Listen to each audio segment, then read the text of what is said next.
ಇನ್ನೊಂದು ಸ್ವಲ್ಪ ದಿನ ಈ ಫ್ಯಾಮಿಲಿ ಫೋಟೋ ನಾನು ಇರ್ತೀನಿ. ಏನಾದರೂ ಹೇಳಿದ್ರಾ? ಏನೂ ಇಲ್ಲ. ಏನಾದರೂ ಇದ್ರೆ ಹೇಳ್ಕೊಪ್ಪ, ಪರವಾಗಿಲ್ಲ. ಅದೇಮ್ಮ, ನೀವಿಬ್ಬರೇ ಇರ್ತೀರಾ, ರೌಡಿಗಳು ಮತ್ತೆ ಬಂದರೆ ಏನು ಅಂತ ಯೋಚನೆ ಮಾಡ್ತಿದ್ದೆ.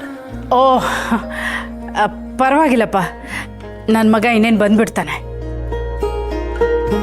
ರೌಡಿಗಳು ಬಂದಾಗ ನನ್ನ ನಾದ್ನಿಗೂ ಫೋನ್ ಮಾಡಿದ್ದೆ.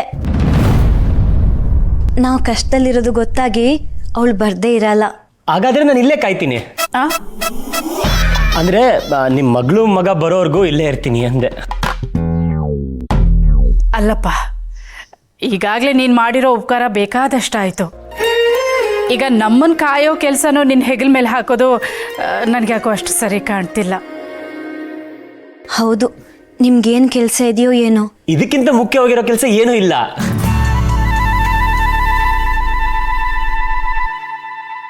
ಅದೇ ಗಾಡಿನ ರೌಡಿಗಳ ಹತ್ರ ಕೊಟ್ಟು ಕಳಿಸಿದ್ದೀನಲ್ಲ, ಅದು ವಾಪಸ್ ಬರೋವರೆಗೂ ಕಾಯಲೇಬೇಕಲ್ವಾ?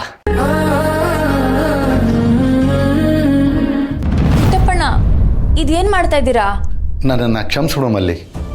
ಇನ್ಮೇಲೆ ಈ ತರಹ ಆಗದೆ ಇರೋ ಹಾಗೆ ನಾನು ನೋಡ್ಕೊಳ್ತೀನಿ. ನೀವು ಯಾಕೆ ಕ್ಷಮೆ ಕೇಳ್ತೀರಾ ಕಿಟ್ಟಪ್ಪಣ್ಣ?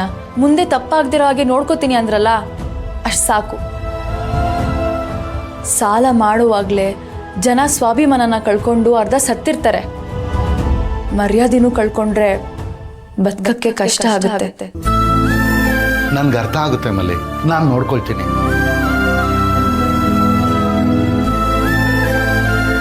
ತಗೊಳ್ಳಿ, ಇದರಲ್ಲಿ 50,000 ಇದೆ, ಕಂತಿನ ದುಡ್ಡು. ಕಂತಿನ ದುಡ್ಡು ಆಗಲೇ ಕೊಟ್ಟು ಕಳಿಸಿದಾರಕ್ಕ.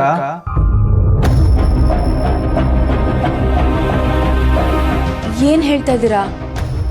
ಯಾರು ಕಟ್ಟಿದ್ದು? ನಿಮ್ಮ ಮನೆಗೆ ಬಂದಿರೋ ಟಿವಿ, ಫ್ರಿಜ್ಜು, ವಾಷಿಂಗ್ ಮಿಷಿನು ಅದನ್ನೆಲ್ಲ ನಮಗೆ ಕೊಟ್ಟು ಕಳಿಸಿದ್ದಾರೆ.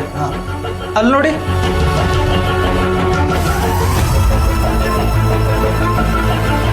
ಇದನ್ನೆಲ್ಲ ನೋಡಿದ್ರೆ ಕಮ್ಮಿ ಅಂದ್ರು 1 ರಿಂದ 1.5 ಲಕ್ಷ ರೂಪಾಯಿ ಬೆಲೆ ಬಾಳೋ ಹಾಗೆ ಕಾಣುತ್ತೆ.